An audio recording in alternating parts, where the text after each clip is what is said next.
3월 8일 화요일 최후 승리를 얻기까지 사순절 가정예배에 함께 하시는 여러분을 주님의 이름으로 환영합니다. 먼저 옆 사람과 평화의 인사를 나누겠습니다. 주님을 닮은 우리가 됩시다. 주님을 닮은 우리가 됩시다. 한 번 더 인사합니다. 우리는 구원받은 가정입니다. 우리는 구원받은 가정입니다. 찬송가 150장 1절과 3절을 찬송하시겠습니다.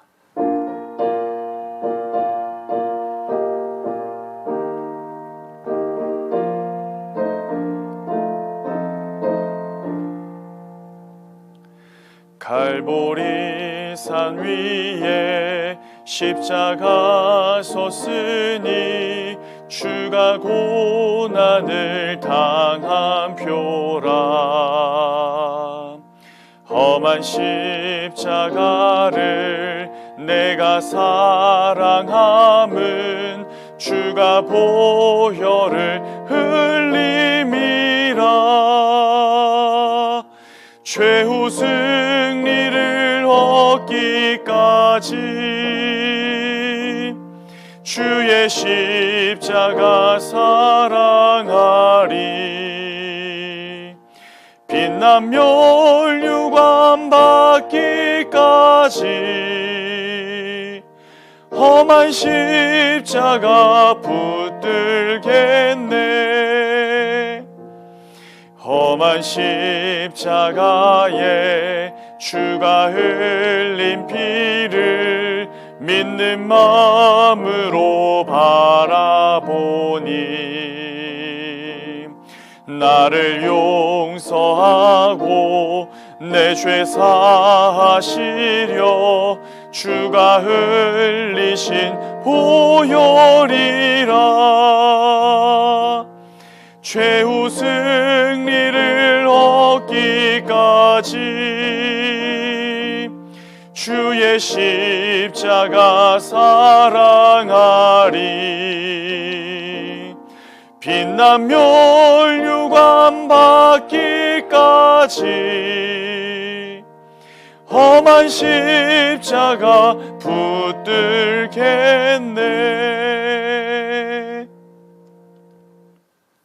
오늘 가정에서 읽을 성경 말씀은 마가복음 2장 1절부터 3장 12절까지입니다.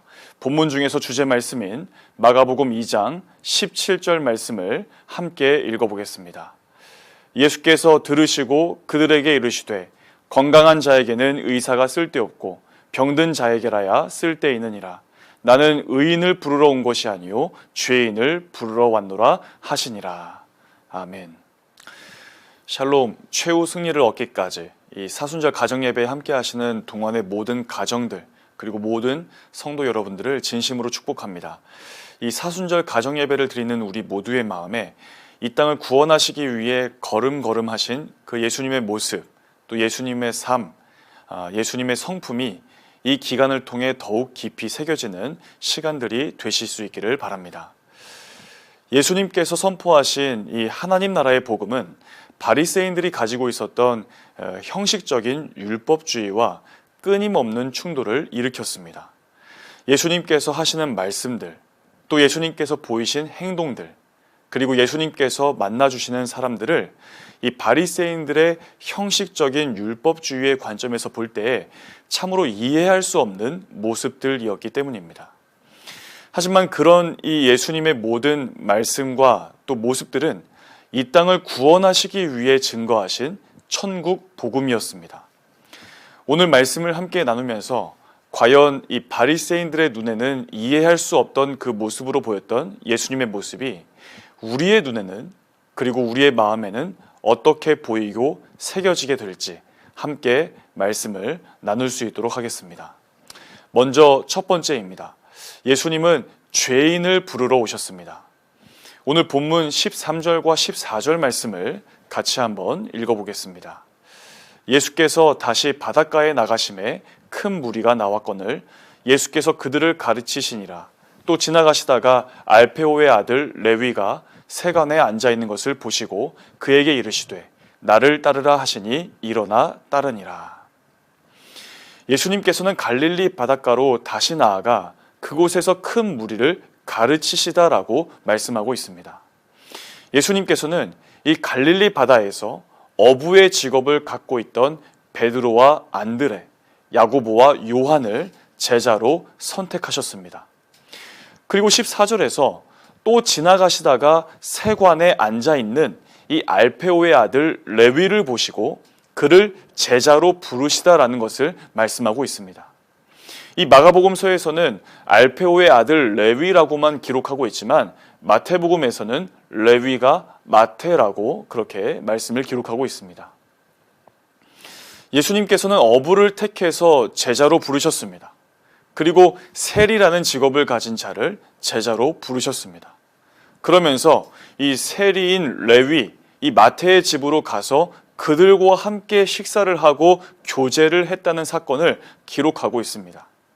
16절을 보면 그런 예수님의 모습을 보면서 바리새인들이 어찌하여 세리, 죄인들과 함께 먹는가라고 비난했습니다. 당시 이 바리새인들에게는 이해할 수 없는 행동이었습니다. 왜냐하면 이 세리는 사회적으로 죄인으로 여겨졌기 때문입니다. 가장 저급한 자들로 취급되었던 창기와 같은 부류의 죄인이라고 여겨졌고, 더 나아가 이스라엘 백성들에게 세금을 과도하게 징수해서 로마에 전달했던 이 매국노로 취급당했던 사람들이 세리였기 때문입니다. 이 경건한 바리새인들은 세리들, 그리고 세리와 같은 죄인들과 함께 식사하지 않았습니다. 그래서 바리새인들의 눈으로 보이는 이 예수님의 행동은 이해할 수 없었고 비난거리가 되었던 것입니다. 그런 바리새인들을 향해 예수님께서는 17절에서 이렇게 말씀하십니다. 오늘 본문의 주제 말씀인 17절 말씀을 같이 한번 읽어보겠습니다. 예수께서 들으시고 그들에게 이르시되 건강한 자에게는 의사가 쓸데없고 병든 자에게라야 쓸데있느니라. 나는 의인을 부르러 온 것이 아니요 죄인을 부르러 왔노라 하시니라. 예수님께서는 건강한 자를 부르러 오신 것이 아니라 병든 자를 찾아오셨다라고 말씀하십니다. 죄의 문제로 자신 스스로를 구원해낼 수 없는 죄인들을 찾아 구원하러 오셨기 때문에 주님은 죄인들에게 다가가서 그들과 교제를 나누며 더 나아가 그들에게 하나님 나라의 복음을 가르쳐 주셨습니다. 그럼 바리새인들은 의인들이었을까요? 아닙니다. 예수님의 눈에는 이 바리새인 역시 세리나 창기, 그 당시 죄인으로 취급되었던 사람들과 다르지 않는 죄인이었습니다. 하지만 바리새인들은 스스로를 의인이라고 여겼습니다. 자칭 의인입니다. 율법을 잘 지켰고 제사를 잘 드렸고 경건하게 살았기 때문에 나 스스로가 의인이라고 생각했습니다. 스스로를 의인이라고 생각하는 그 마음 때문에 이 땅을 구원하시기 위해 오신 예수님께서 죄의 용서, 죄에서의 구원을 말씀하시는 이 복음의 말씀을 듣는 데에 걸림이 되었던 것입니다. 복음은 죄인들을 위한 것입니다. 복음은 우리 인생의 모든 문제, 즉 죽음의 문제까지도 해결하신 예수님을 믿도록 하는 것입니다. 사랑하는 성도 여러분, 예수님께서 이 땅에 오신 이유를 깊이 묵상하는 이 사순절 절기가 되실 수 있기를 바랍니다. 죄인인 우리를 구원하시기 위해, 우리를 영원한 하나님 나라로 이끄시기 위해 우리가 지금 호흡하며 숨쉬는 이곳에서부터 하나님 나라의 삶을 살아가도록 하시기 위해 우리를 찾아오신 것입니다. 이 사실을 믿고 구원받은 자의 삶으로 살아가시는 동안의 모든 성도들 되실 수 있기를 간절히 바랍니다. 두 번째입니다. 예수님은 진정한 경건을 가르쳐 주셨습니다. 오늘 본문 18절과 19절 말씀을 함께 읽어보겠습니다. 요한의 제자들과 바리새인들이 금식하고 있는지라 사람들이 예수께 와서 말하되 요한의 제자들과 바리새인의 제자들은 금식하는데 어찌하여 당신의 제자들은 금식하지 아니하나이까? 예수께서 그들에게 이르시되 혼인집 손님들이 신랑과 함께 있을 때에 금식할 수 있느냐? 신랑과 함께 있을 동안에는 금식할 수 없느니라. 사람들은 예수님의 제자들이 금식하지 않는 것을 보고 의아하게 생각했습니다. 요한의 제자들 또 바리새인들은 꾸준히 금식을 실천하고 있었기 때문입니다. 광야에서 경건 생활을 하고 요단강으로 나와 세례를 베풀었던 세례 요한 역시 금식과 금욕을 강조하고 가르쳤습니다. 바리새인들은 일주일에 2차례씩 월요일과 목요일에 금식을 행했습니다. 그러나 이 바리새인들의 금식은 참된 의미를 상실한 것이었습니다. 구약성경 이사야 58장 6절에서 하나님께서 기뻐하시는 참된 금식에 대해 이렇게 말씀하십니다. 내가 기뻐하는 금식은 흉악의 결박을 풀어주며 멍에의 줄을 끌어주며 압제당하는 자를 자유하게 하며 모든 멍에를 꺾는 것이 아니겠느냐. 이 바리새인들의 금식은 흉악의 결박을 풀어주며 멍에의 줄을 끌어주며 압제당하는 자를 자유하게 하며 모든 멍에를 꺾는 것이 아니었습니다. 자신들이 가지고 있던 이 경건의 잣대에 미치지 못하는 자들을 가차없이 죄인으로 몰아세웠던 것이었습니다. 결박을 풀고 자유하도록 하고 멍에를 꺾어주는 것이 아니라 오히려 죄인으로 취급하면서 결박했고 더욱 압제했고 무거운 멍에를 지우게 하는 것이었기 때문입니다. 반면에 예수님과 함께하는 제자들은 하나님 나라의 기쁨을 맛보고 누리고 있습니다. 이 금식하는 것이 나쁜 것일까요? 금식을 하지 말아야 한다는 것일까요? 그렇지 않습니다. 금식을 하는 것은 하나님께서 율법의 말씀을 통해 그 말씀을 지켜온 믿음의 사람들이 가진 소중한 전통입니다. 이 전통은 하나님의 백성된 모든 사람을 살리고 사람을 자유롭게 하고 사람을 더욱 사랑하기 위해서 지키고 행하는 것이었습니다. 하나님께서 사랑하시는 사람을 이런 경건 생활을 통해 실천하고자 했기 때문입니다. 그러므로 내가 금식하기 때문에 당신들이 금식하지 않는 것은 옳지 않다라고 비난하거나 혹은 상황에 맞지 않게 무분별하게 금식하는 것은 옳은 것이 아닙니다. 19절 말씀처럼 혼인잔치에 초대를 받은 손님들인 예수님의 제자들이 신랑이신 예수님과 함께 즐거움을 누리는 이 혼인날에는 금식하는 것이 어울리지 않습니다. 하지만 예수님께서 십자가에 못 박혀 죽으셨을 때는 금식을 해야 할 것입니다. 이처럼 상황에 맞지 않게 그저 형식에 매여 금식하는 것이 아니라 상황에 맞게 이루어져야 합니다. 예수님께서 말씀하신 것은 하나님께서 세상을 사랑하시고 하나님께서 하나님이 지으신 사람을 사랑하시는 것을 금식과 같은 경건을 통해 실천해야 한다는 것, 이 금식의 본질적인 부분에 대해서 말씀해 주시는 것입니다. 금식의 본질이 무엇인가요? 내가 하나님 앞에 서겠습니다라는 고백입니다. 그저 서는 것이 아니라 내가 가지고 있는 모든 욕망들, 내가 가진 잘못된 마음들, 그릇된 생각들을 다 내려놓고 하나님 앞에서 정직하게 서겠습니다라는 것이 금식의 본질입니다. 그래서 이 금식에는 죄와 벗하며 살아온 부끄러운 나의 삶에 대한 고백이 있어야 합니다. 금식을 한다는 것은 내 안에 있는 죄의 문제에 대해 용서를 구하고 그동안 죄와 벗하며 살아온 이 부끄러운 삶에 대해 자백하면서 하나님 안에서 새롭게 거듭나기를 소원하는 경건한 행위가 바로 금식입니다. 그런데 시간이 지나면서 형식화되고 말았습니다. 그저 사람들에게 보여지게 되는 이 그릇된 경건성으로 변질되고 만 것입니다.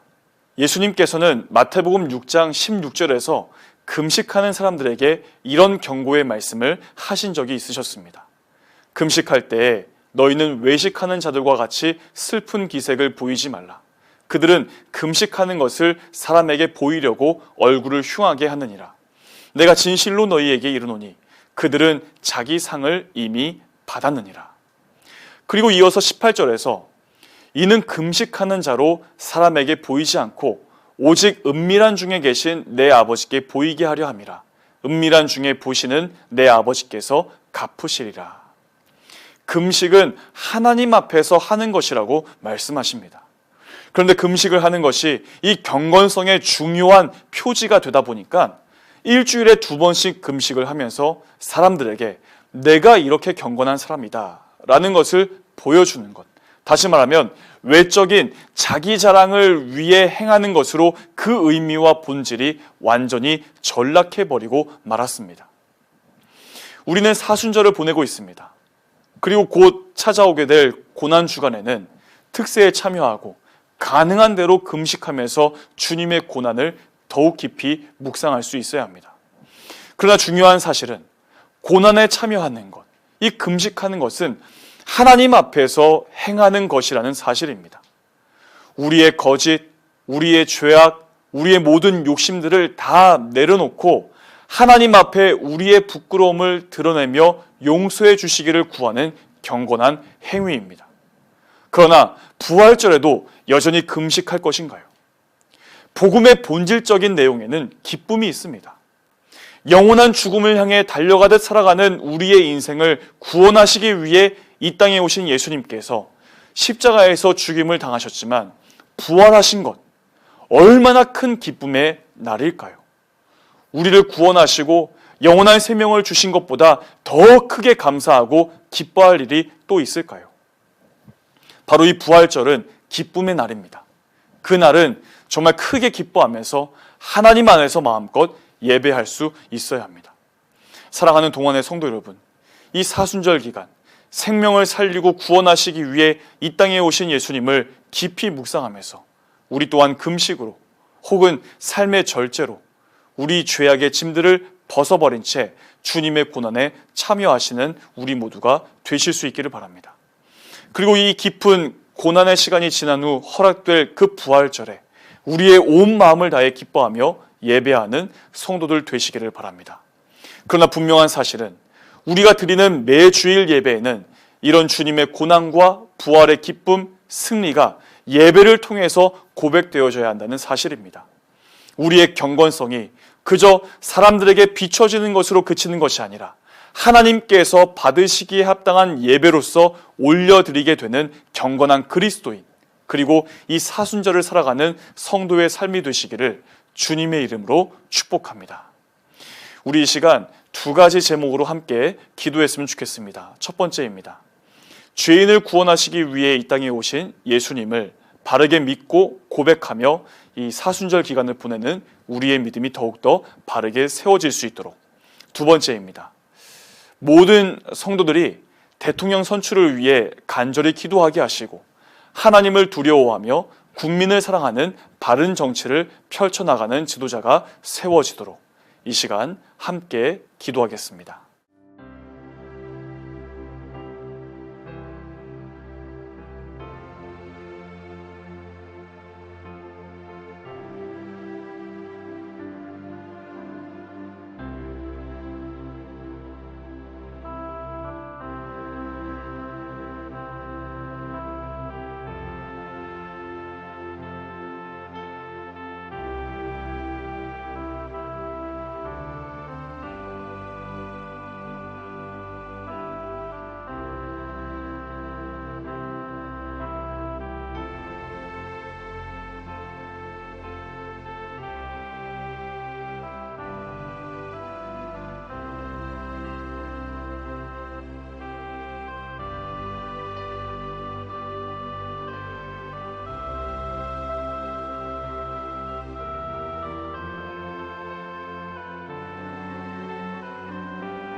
주기도문으로 사순절 가정예배를 마치겠습니다. 하늘에 계신 우리 아버지, 아버지의 이름을 거룩하게 하시며 아버지의 나라가 오게 하시며 아버지의 뜻이 하늘에서와 같이 땅에서도 이루어지게 하소서. 오늘 우리에게 일용할 양식을 주시고 우리가 우리에게 잘못한 사람을 용서하여 준 것 같이 우리 죄를 용서하여 주시고 우리를 시험에 빠지지 않게 하시고 악에서 구하소서. 나라와 권능과 영광이 영원히 아버지의 것입니다. 아멘.